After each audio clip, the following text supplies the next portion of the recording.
I never expected my 26th birthday dinner would change my life forever. We were at this restaurant he picked. Not even my favorite place, but whatever. I was just happy he remembered my birthday this year. My best friends Rebecca and Liliana joined us, too. Everything seemed normal at first. Drinks, appetizers, the usual birthday stuff. But Harrison kept disappearing to the bathroom every 15 minutes.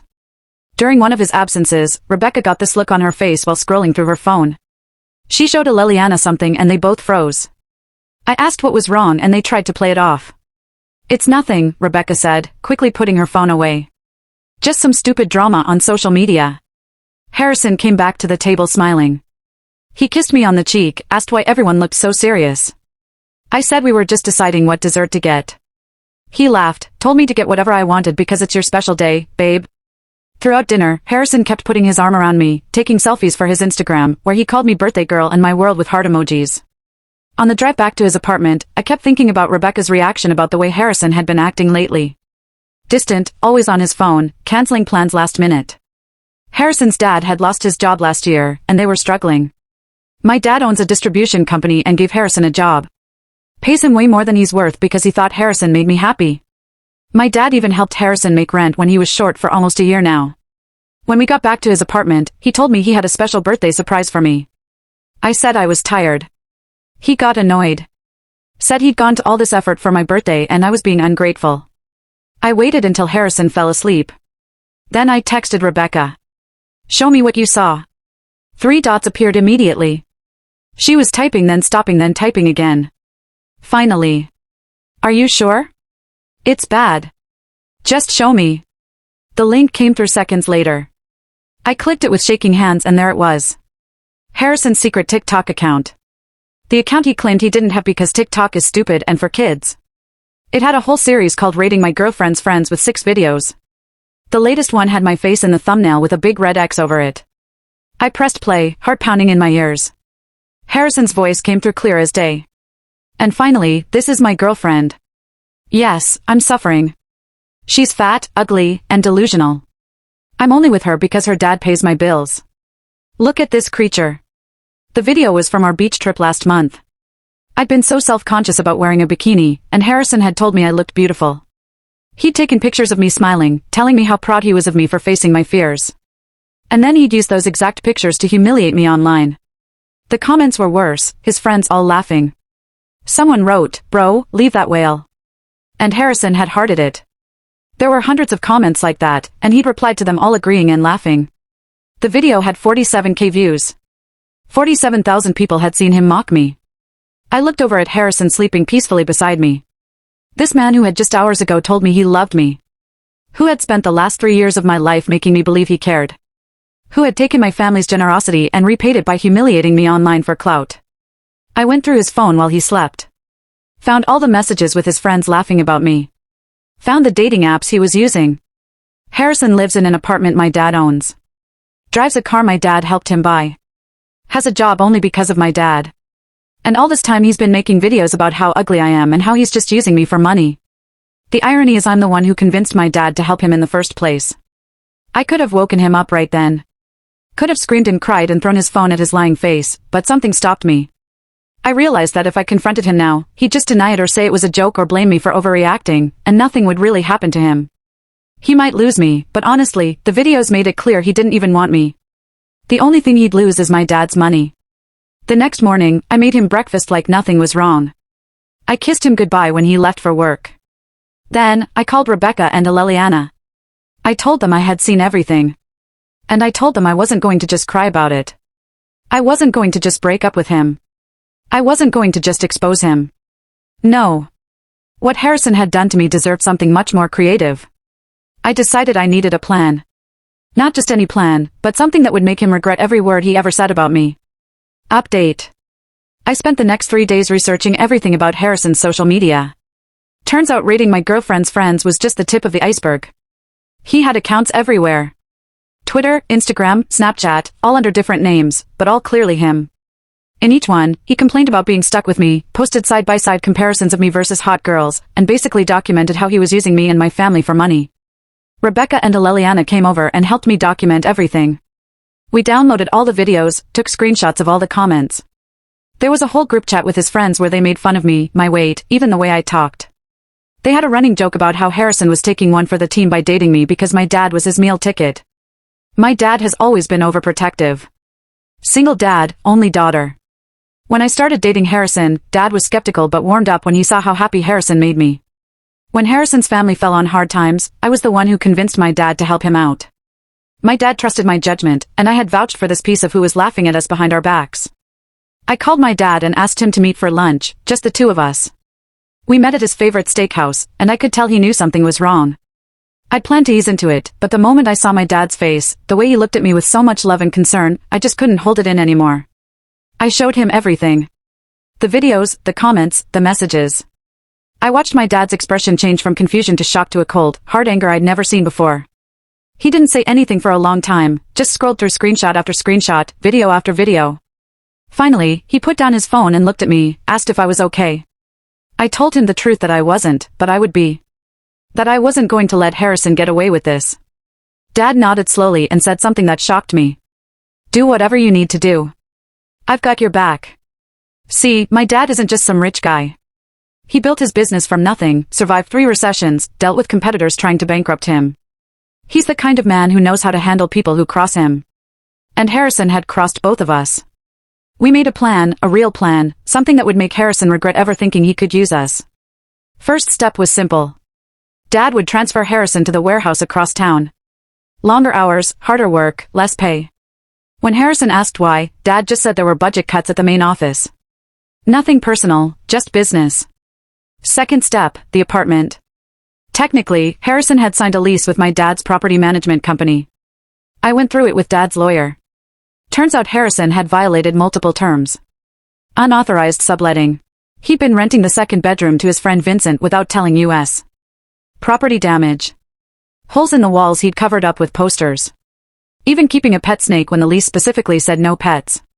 But we didn't evict him. Not yet. That would be too obvious. Instead, the property management company sent notice that they were doing routine maintenance on all units. They'd need access every day for the next 2 weeks, sometimes with very little notice. Harrison hated having people in his space. I knew this would drive him crazy. Third step, my dad called in the car loan. Harrison had missed 2 payments, something he'd hidden from me, which meant the bank could demand immediate payment in full. Harrison didn't have that kind of money. He'd have to beg my dad for help, which of course my dad wouldn't give. All of this happened within the first week after my birthday.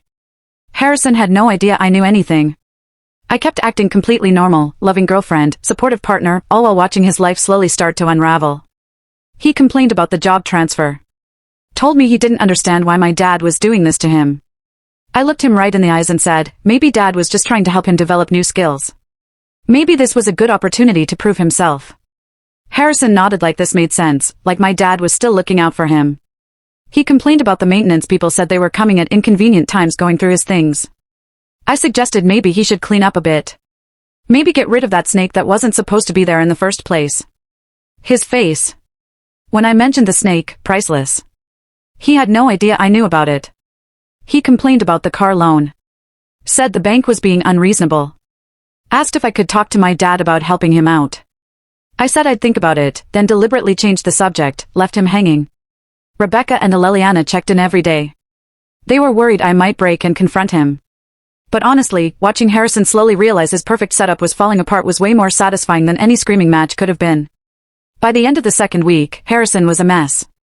Exhausted from the warehouse work, stressed about the apartment inspections, panicking about the car loan, he started being short with me, snapping over little things, but then catching himself remembering he needed to keep me happy, keep me believing he loved me. That's when we moved to phase 2. I accidentally left my laptop open one day when Harrison came over. On the screen was an email from my dad about revising his will. The email mentioned something about putting me in charge of the family business someday, about a trust fund that would activate when I turned 30. None of this was true. My dad and I had created the fake email together. But Harrison didn't know that. That night, Harrison was suddenly super attentive. Made dinner, massaged my shoulders, told me how proud he was of me, and how he always knew I'd take over the family business someday. I smiled and thanked him all while imagining what was going through his greedy little mind. The next day, I told Harrison I was thinking about moving in together. Said I wanted us to get a place of our own without my dad's help. Somewhere we could really start our life together. Harrison looked panicked, started making excuses about how now wasn't a good time with his job and financial situation. I pushed a little, acting hurt, asking if he didn't want a future with me. He backpedaled hard. Said of course he wanted a future with me. Said moving in together would be amazing. Then suggested maybe we could use one of my dad's properties instead of finding a new place. Maybe that bigger luxury apartment downtown that dad had just renovated. I said I'd think about it, watched him relax, thinking he dodged a bullet. What Harrison didn't know was that I'd already moved most of my stuff out of his apartment. All the things I'd left there over the years, clothes, makeup, books, even the special coffee machine I'd bought him for Christmas that he never used because he actually hated coffee. Rebecca and Aleliana had helped me pack it all up during the day while he was at work. I was also documenting everything, taking videos when he wasn't looking, recording our conversations, making notes of every time he lied to my face, every time he pretended to love me while I knew he was mocking me to his friends. The warehouse transfer had another purpose, too. It separated Harrison from his work friends, the ones who commented on his videos, the ones who knew the truth. I asked my dad to keep an eye on him, and he reported back that Harrison was isolated at the warehouse. Nobody wanted to be friends with the boss's daughter's boyfriend. They all thought he was a spy for corporate. Harrison's car situation got worse. Without help from my dad, and with his reduced salary, he couldn't make the payments. The bank sent a final notice. Harrison was desperate enough that he tried to go directly to my dad, bypassing me. Showed up at his office unannounced. My dad played it perfectly. Listened to Harrison's story about financial hardship, about how much he loved me and wanted to build a future with me, about how embarrassed he was to ask for help again. Dad nodded sympathetically, then said something amazing. If you truly love my daughter and want a future with her, prove it. Propose to her. Make a commitment. Then we'll talk about financial help. Harrison came to me that night, practically bouncing with excitement. Told me he'd had a great talk with my dad. The dad had given him some man-to-man advice about our relationship. I asked what kind of advice, and Harrison said he didn't want to spoil the surprise. Then he asked what kind of rings I liked, if I preferred traditional or modern styles. I played along, pretending to be excited, showing him pictures of rings I liked. The next day, Harrison asked if we could have dinner at the same restaurant where we'd celebrated my birthday. Said he wanted to make up for being distracted that night. I agreed, secretly knowing exactly what he was planning. I called Rebecca and Aleliana, told them phase 3 was happening sooner than we expected. Harrison was going to propose, not because he loved me, but because he thought it would solve his financial problems. They were furious on my behalf, but I assured them I had it all under control. The day of the proposal dinner, I spent hours getting ready. Did my hair and makeup perfectly. Wore the dress Harrison had once said made me look almost as hot as Aleliana in one of his videos. Made sure I looked flawless. Harrison picked me up, complimented me nervously. Kept touching the pocket of his jacket where I assumed the ring was hidden. He'd been weirdly insistent about driving, even though his car was at risk of being repossessed any day. Now I understood why. He wanted to create the perfect proposal moment. At the restaurant, Harrison was sweating, kept checking his phone, seemed distracted. I asked if everything was okay and he said everything was perfect. Ordered champagne, started talking about how we met, our first date, all these memories that he claimed to cherish. The whole time I was thinking about those videos, about him calling me fat and ugly and a creature, about him telling the world he was suffering by being with me, about all the comments from his friends that he'd laughed at and encouraged. Just as the dessert arrived, Harrison got down on one knee, pulled out a small box, started saying how much he loved me, how he couldn't imagine his life without me, how he wanted us to be together forever. I looked at his earnest face, at the cheap ring he'd probably put on credit because he was broke. At the people around us starting to notice and smile, thinking they were witnessing a beautiful moment, and then I said exactly what I'd been planning to say all along. No. Harrison's face froze. He clearly hadn't expected that. Tried to laugh it off, thinking I was joking. I wasn't. I said it again, louder this time. No. Harrison got up, confused and embarrassed, asked if we could talk about this somewhere private. I said no again. Said I was perfectly comfortable having this conversation right here, right now. Then I took out my phone, pulled up the TikTok video, turned the volume all the way up, pressed play, and finally this is my girlfriend. Yes, I'm suffering. She's fat, ugly, and delusional. I'm only with her because her dad pays my bills. Look at this creature. His face went white, then red. He tried to grab my phone, but I moved it away. Told him not to touch me ever again. It was chaos right after. People at the next table were whispering. The server hovered like she might need to intervene. Harrison's eyes were wild, darting from me to my phone to the door like he was calculating his escape. He hissed at me. You're making a scene. You're embarrassing yourself. Let's just talk outside. I said, no, I'm done pretending. I told him I knew everything. Every video, every message, every disgusting joke. And by the way, I'd already moved out, already taken back every single thing of mine he ever touched. I told him he'd lost his meal ticket, lost his easy ride, and the only thing he'd ever be remembered for was being a coward who mocked the one person who ever had his back. He stormed out, left me sitting there with the check and the ring box. The fallout started that night. He blew up my phone, calls, texts, then voice messages full of rage, then desperation, then threats. I blocked him. He tried Instagram, then Snapchat, then even emailed me at my old college address. I blocked everything. He tried leaving notes at my apartment, but I'd already told building security to keep him out. He called my dad's office, pretending it was about work, but my dad had already told the receptionist to screen every call. Rebecca and Aleliana came over, ready to celebrate, but all I wanted to do was shower and scrub the smell of him off my skin. I spent hours scrolling through every message, every post, every old video, deleting them one by one. I wanted to erase him, not just from my life, but from the last 3 years of my memory. Over the next week, things got messy. Harrison started showing up at places he knew I'd be. My favorite coffee shop, the grocery store by my office, even the gym. He'd hang around outside pretending to text, pretending to bump into me by accident. He'd try to talk, try to apologize, but it was always the same. I'm sorry you're upset. I'm sorry you misunderstood. I'm sorry you saw those things, but you know I love you. You know I need you. You know I can't do this without you. I never gave him the satisfaction of a response. I walked past him like he was invisible. One night, Rebecca and I were leaving a bar when we saw his car idling across the street. I looked at her, she looked at me, and without a word, I whipped out my phone and started filming.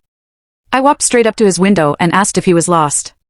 He looked startled, then mad, then tried to play it off like he was waiting for a friend. I told him to leave or I'd call the cops.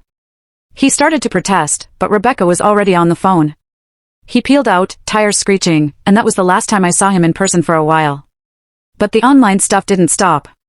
He started posting vague crap about fake people and betrayal and women who ruin good men. His friends jumped in, tried to DM me, tried to harass me, but I'd already locked down everything. I changed my number, wiped my socials. I wasn't scared. I was just done. My dad offered to get me a security guard for a while, but I refused. I told him I'd handled worse than a sad little man with a TikTok addiction. Meanwhile, I was working with my dad's lawyer. We sent Harrison an official notice about the lease violations, the pet snake, the subletting, the property damage. He had 30 days to vacate, but the maintenance checks kept coming. Always with less warning, always at the worst times. He started calling the management company, yelling, demanding they stop harassing him, but all he got was polite apologies and reminders that he'd signed the lease. He tried to get Vincent, his secret roommate, to fight it for him, but Vincent didn't want to get involved. Suddenly, all those friends who laughed at his videos were nowhere to be found. The car was repossessed 3 weeks after the proposal fiasco. I didn't even know until Rebecca texted me a picture of Harrison standing on the curb, arms crossed, watching the tow truck haul it away. I kept that photo. Sometimes I look at it when I need to remember what losing looks like. Work was the last thing to go. My dad transferred Harrison to the graveyard shift at the warehouse, which meant long hours, no sunlight, and the worst jobs. He tried to complain, but nobody cared. Everyone knew who he was now, and nobody wanted to be seen talking to him. The only reason he kept the job at all was because my dad wanted to keep him close long enough to finish the plan. So, while he was busy scrambling to keep his life together, I was building my case. I had screenshots, videos, emails, text logs, everything. I met with the lawyer every other day, compiling a file so thick it barely fit in a folder. Rebecca and Aleliana helped me sort through everything, organizing by date, by platform, by level of cruelty. I saw things in those group chats I can never unsee. Jokes about my body, my voice, my family, even jokes about my mom who died when I was a kid. That one nearly broke me, but I refused to give him the satisfaction. My dad was relentless. Every time Harrison tried to get clever, like sneaking in through the building's back entrance or having friends call the company to complain about harassment, my dad shut it down. He had cameras installed in the halls, changed the locks, made sure the only people with access were the ones we trusted. Harrison tried to threaten a lawsuit, but the paperwork was airtight. All those years mocking my dad for being old-fashioned and paranoid suddenly didn't seem so funny. The apartment was the last domino. 2 days before his 30-day notice was up, I got a text from Aleliana. He's moving out. I drove by slow just to see for myself. Harrison was dragging trash bags to the curb. Nobody was helping him. He kept looking over his shoulder like he thought someone was watching. I thought that would be it, but if you think a guy like Harrison just fades out, you don't know narcissists. 2 nights later, I came home and found the words "gold digging whale" written in Sharpie on my apartment door. I laughed. I took a picture, texted it to my dad and the property manager, and spent the next hour scrubbing it off. I never called the cops. I wanted him to know I knew it was him, and I wanted him to know it hadn't worked. I wasn't scared. I wasn't even mad. I was bored. He tried to escalate. Started messaging my dad, pretending to have evidence that I'd cheated on him, that I'd stolen from him, that I was the abusive one. My dad didn't even reply. The lawyer just added each message to the file. Harrison's last card was a letter, handwritten, left at my office front desk, begging for just one more conversation. The receptionist threw it out before I saw it. She knew the drill. Liliana and Rebecca were worried he'd try something worse. I told them I wasn't worried. I changed my routines, kept my phone on me, never walked home alone. I wasn't an idiot, but I also wasn't going to let fear run my life. About 3 weeks after his eviction, I got a call from the warehouse manager, my dad's friend, someone I'd known since I was a kid. He told me Harrison hadn't shown up for his last 4 shifts. Hadn't called in. Hadn't picked up his last check. They'd boxed up his locker and found it full of junk. Empty energy drink cans, ripped up notes, some old photos of us from when we first started dating. The manager asked if I wanted them. I said, throw it all out.